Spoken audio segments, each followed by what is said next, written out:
Guys, welcome back to the channel, Rachel and Sydney's World. I'm Rachel, and today is the Ready Player 2 event. And as you can see, it's going to start in 2 minutes.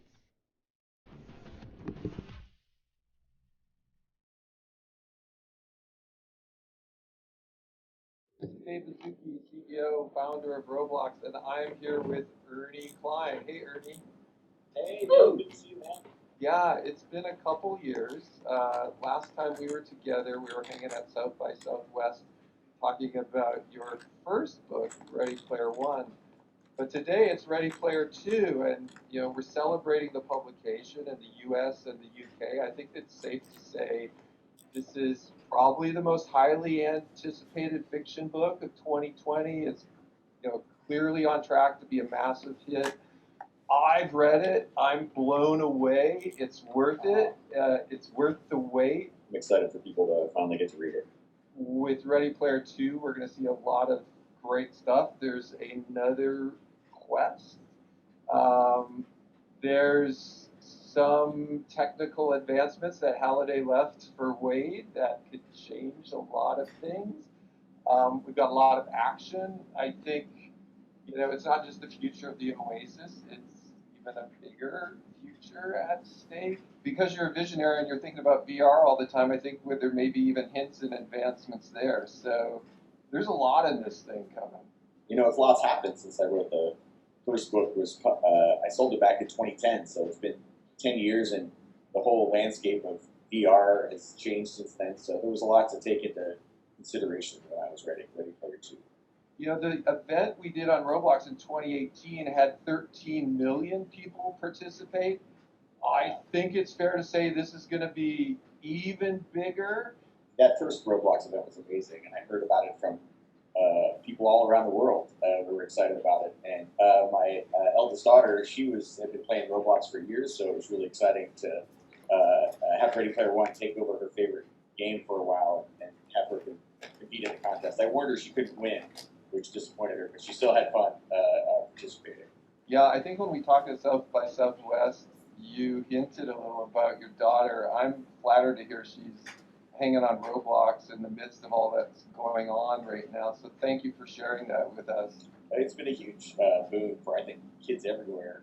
Just because it's like the Oasis is the closest thing to the Oasis the kids have right now. And just being able to jump in to Roblox whenever they get bored and be with their friends and spend time together in a virtual space has been really therapeutic. So you guys are doing good work.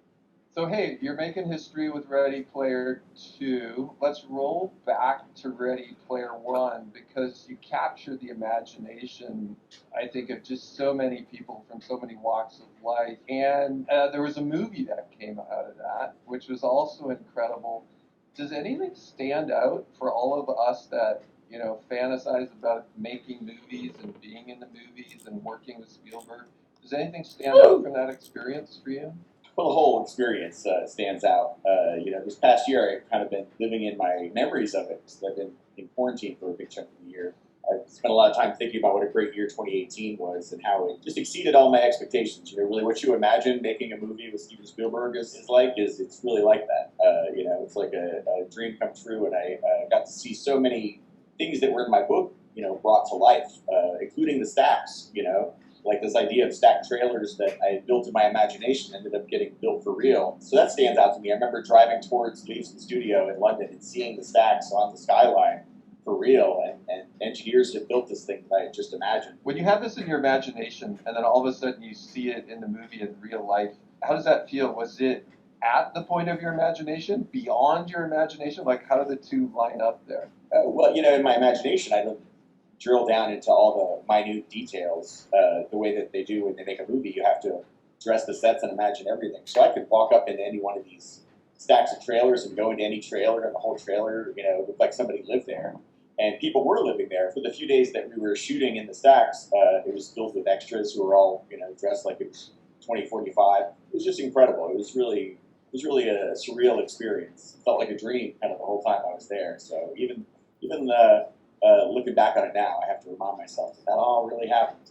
I know from last time we talked, you're a big Spielberg fan. And if we move out of science fiction into non-science fiction movies, Steve's got a huge collection there as well. Is there anything that like pops up to you, like an old favorite of yours? Out of his non-science fiction films, I would say Jaws is probably my all-time. That movie, I remember seeing it and being scared in the movie theater with my parents. Yeah, everyone was. Yeah. Was there anything in that movie that you thought like stuck out to you? Favorite line? Anything from it? You're gonna need a bigger boat. Is the line that I always quote all the time. Whenever the tools at hand are not sufficient, that's the quote that I always draw upon. Now that we're getting into Ready Player 2, in a way, you've kind of contributed a bit to the advancement of VR. And is there any way you can think about how you've seen this pan out in almost real life? For us, in the midst of COVID, like I mentioned, we've seen the virtual birthday parties, people trying to connect, younger people trying to figure out how to, work at a distance even. Have you seen any of this come true in your life? Yeah, I mean, everything happens.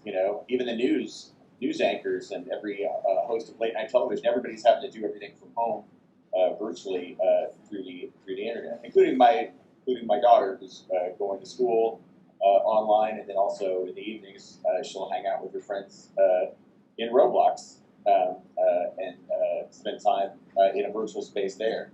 Which reminds me, she wanted me to ask you if we could get her a unicorn. I think there's probably like hundreds of different types of unicorns, and now that we've opened up the UGC store on Roblox, there are probably people making unicorns. Oh, right on. So absolutely, high five to that. A lot of people now are talking about the metaverse, and we've also seen people starting to chat not just about how we work or how we learn, but how we consume entertainment, how we work together. Ultimately, I think the vision of Ready Player One and Ready Player Two, in thinking about this vision of the metaverse, is all these things we do in real life, we can start to imagine, doing in the metaverse. Have you seen any other pandemic-related things going on related to that, or any other metaverse-related advancements since you wrote Ready Player One? Yeah, a bunch. So much of what I was just imagining in Ready Player One has since come about. Like the Oculus Quest, I got an Oculus Quest, my Oculus Quest here that I use to hang out in big screen with my friends. There's a VR app called Big Screen where you can hang out in a virtual cinema and with up to like 12 of your friends and all watch a movie together. And afterwards, when you hung out in a virtual space, you kind of really feel like you spent time together. It's really amazing. Yeah, so we did, like the One World Together concert inside of Roblox, and there was this really interesting thing of walking around with friends, and looking up at the screen. I found myself going from in 3D screen to full screen mode, back and forth, and I really like looking over to my friend next to me and like watching it together. I caught a little of that energy, which I think is what we're all hopeful that the metaverse can kind of bring. So I'm looking behind you at your vehicles. I actually have two DeLoreans hidden back here.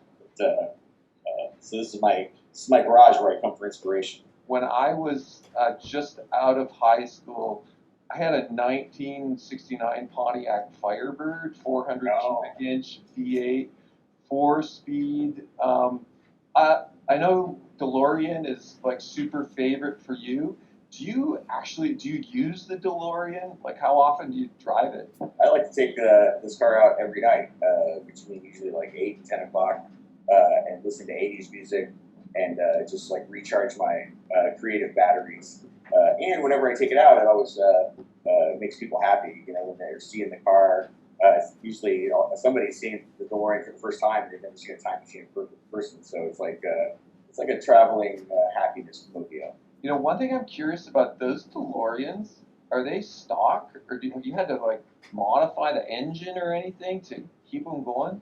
Yeah, well, they're all like 35 years old. They made all the DeLoreans between 81 and 82, so they're all about almost 40 years old now, and they do require a lot of work to keep them running. And then plus adding they obviously don't come with all the flux capacitor and wormhole emitter and all the Back to the Future gear. That's all has to be kind of scavenged and cobbled together. So I've been making it more screen accurate over the years. There's always more tweaks I can do to make it cooler. So it's like a hobby, you know. Having a car like an old car like this antique is you know it's a fun hobby to have. And I think, in a sense, I think those are stainless, aren't they? Like, Oh yeah, they never rust. Yeah, isn't that like the never... Cybertruck 40 years earlier? I know. Yeah, yeah. It's the Cybertruck definitely looks like it took some inspiration from the DeLorean. For a car that came out 40 years ago, it's still the most futuristic looking car there is. It looks like a spaceship. Hey, so I know with Ready Player One and now with the release of Ready Player Two, your life's probably gone through a lot of change. Mine has too.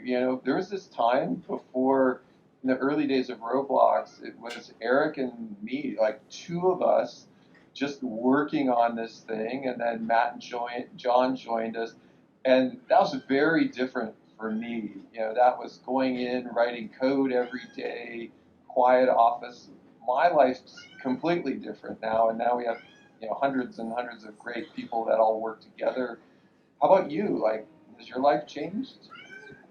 My life has changed drastically. Since when I was writing Ready Player One, I was working a tech support job. I was interested in technology, but I always wanted to be a writer. But I also was interested in computers, and working tech support was a way to kind of work in a facet of what I was interested in. But it was a grueling job where I was on the phone, for 10 hours a day and helping people with their computers. And it wasn't a job that I enjoyed, but because I worked that job, a lot of elements of what I was learning about technology and helping people use computers, and also the job of being a tech support rep, that all worked its way into my novel, into Ready Player One. The way the main character works tech support in the Oasis for a while, and so that was something from my life that ended up informing the story. So even though I didn't enjoy that job at the time, and wished I was working somewhere else, now I'm grateful, that I had that job and that experience, because it worked its way into my story. It's like when I was a kid, we lived in a trailer park for a while, which was not fun. And my room was actually the tiny laundry room of the trailer, and it was just for a little while. But that was something that I put into Ready Player One. We Wade sleeping in the laundry room of this trailer, and the stacks, and all of that came from this experience in my real life, and I saw it depicted in a Steven Spielberg movie. So that's something I always like to tell inspiring writers about. Is sometimes you're doing a job in your life, or you're living somewhere that you're not happy with, but later on that could help inspire you to write the story that could change your life. So you should kind of embrace those experiences, whatever is going on in your life, and try to put that into your work. And I think there's a lot of optimism, in your books as well, around the power of imagination. And in effect, the metaverse is built on imagination. So I always take that as a very optimistic thing for all of us that are trying to create, whether it's music or 3D or imagery. Hey, and then riffing on Ready Player Two, so the number 7's kind of relevant, and of course we're not in spoiler zone here, but hey, is this random? Is there some significance to this? Like the number 3 in Ready Player One, 3 is a magic number. Number 7 is a number that comes up a lot in pop culture and in video games. And kind of collecting 7 pieces of something is something that would come up in Dungeons and Dragons modules, and also in like Sonic the Hedgehog had 7 Chaos Emeralds that were red, yellow, blue, cyan, white, purple, and green. And once you collected all of them, that's what you had to do to, I think, defeat Dr. Eggman and win the challenge. But there are a lot of quests that involve the number 7, and some songs that involve the number 7. And so I saw that was a way to weave all those things into the story and have a kind of a connecting element between them. So it'll make sense what I'm talking about once people out there read the book. But yeah, the number 7 was a big influence. So hey, with Ready Player One, I think a lot of people who'd never worn a VR headset got exposure to the tech and to your vision through the book and through the movie. And part of the fun, I imagine, of being a sci-fi writer is you're also a futurist in a way. I mean, that's part of the gig of being a sci-fi writer, which Sounds really fun. And I think, yeah, in Ready Player 2, I think you go even a little further, and there's some really exciting kind of, vision going beyond that. When we at Roblox, we kind of done the same thing. We've had vision for 15 years, and it takes a lot of time for some of these things to become reality. But when they do, it's super satisfying. And I'm wondering for you, how's it feel when you see some things in real life come true, after you've written about them? Well, it's gratifying, but I don't automatically assume that it was my book that helped inspire it, unless sometimes like with the Oculus Rift, the people who worked on that told me in person that some things from Ready Player One had inspired them. But it's so much easier when you're a writer to just write. Wouldn't it be cool? Than it is to actually make it. It's like easy for me to design an amazing video game in a story. Yeah. Yeah, but as you know, it's much harder to actually make the real thing. I think that could be a good thing though, right? Because us technologists, we can get locked in by how difficult it is to build stuff. Where writers and futurists, you have the freedom of the written word, right? There's no limit to what you can imagine, and then the technologists more have to like figure out, can we really build it? Right, and they're the only ones that can really build it. If it was just left up to the writers, all this stuff would remain fantasy. But that's something that I remember hearing about Star Trek, the old Star Trek series. They had those doors that would open automatically, and that's what inspired those doors in grocery stores. Like people at home saw that, and then real engineers went and made it work. So science fiction has always kind of played that role of what extrapolating where our technology might go. But yeah, that's one of the funnest parts of being a science fiction writer is imagining where the technology will lead us, and then how the technology, once it arrives, is going to affect people's day-to-day lives. I love it because I think it's the best form of brainstorming is unencumbered brainstorming, without limit. And I think that's a little bit of what you do in your book. So nice job. Thank you. Almost like we're taking technology and then we go to pop culture at the same time. Like in Ready Player One and now Ready Player Two, like you have this amazing intersection of pop culture with a vision of the future. And I think the reader or the movie viewer can almost get a little bit of a vibe of some of the things that have been important in your life. Can you riff a bit on some of the pop culture influences you've had? We know they're endless. Anybody who read Ready Player One knows that my interest in pop culture is very broad. But Ready Player Two, there are some specific facets of pop culture that I took inspiration from, like John Hughes films. Huge fan of John Hughes movies, especially the John Hughes movies that were set in high school. And he created his own fictional high school, Shermer High School. His high school movies took place like Ferris Bueller's Day Off and Kids in Weird Science, Pretty in Pink. They all went to a version of Shermer High School. And I was always fascinated with high school being the setting for all these, dramas about young people's lives. Yeah. Especially The Breakfast Club. It's probably my favorite of all time. And I think 90%, 95% of that movie takes place in the school library, which ends up being like this social battlefield for the four kids as they get to know each other. And I always thought that was the library is a fascinating place to set a movie. That might be the only movie that's completely set in a library. Yeah, Breakfast Club, one of my favorites. I love the soundtrack as well to that movie. Oh, so great. Yeah. So good. Seems like the book was so fun to write. Are there any moments that you felt were super fun without giving away too much? I don't think I can give away the super fun moments without giving away too much, but I will tell you it was I had fun. I had fun the whole time I was writing, because I knew, unlike with Ready Player One when I wrote it, I knew, I wasn't sure if anyone was ever going to read it, outside of my friends and family. Whereas this, I knew there were a lot of people waiting and excited to read it, and that whatever I wrote, that story was going to play out. Those events were going to play out in, millions of people's imagination. Imagination is even more powerful than computers or the movie platform. Like human imagination still you can't beat that. So I had a lot of fun thinking about elements in the story that would set people's imagination alight, hopefully. So that's what I did my best. I really hope people enjoy it. Well, I have a motion I make at Roblox, which is out of the park. So Yeah. Oh. I think it's out of the park. So I think Oh. everyone's going to really enjoy reading Ready Player 2. Like, kudos to you. It's awesome. Thanks. And I think also the Robloxians are going to love the challenges as well that we've got in store. So, Ernie, thanks again. You know, in the midst of all these crazy times, hanging with you has been a highlight for me. I really appreciate it. Oh, thank you. Thank you for making time to talk with me, and thank you for teaming up with me to do another Ready Player 1, Ready Player 2 event. This is, I had so much fun the first time because it really is like bringing the story to life. What you guys are doing. This is Roblox is the closest thing to the Oasis, and this contest is like the closest thing to the contest described in the book. In reality, people all around the world get to take part in it. It's really amazing. It's like bringing the story to life. So I can't thank you guys enough. Thank you, Ernie, again. All Over and out. Really enjoyed it.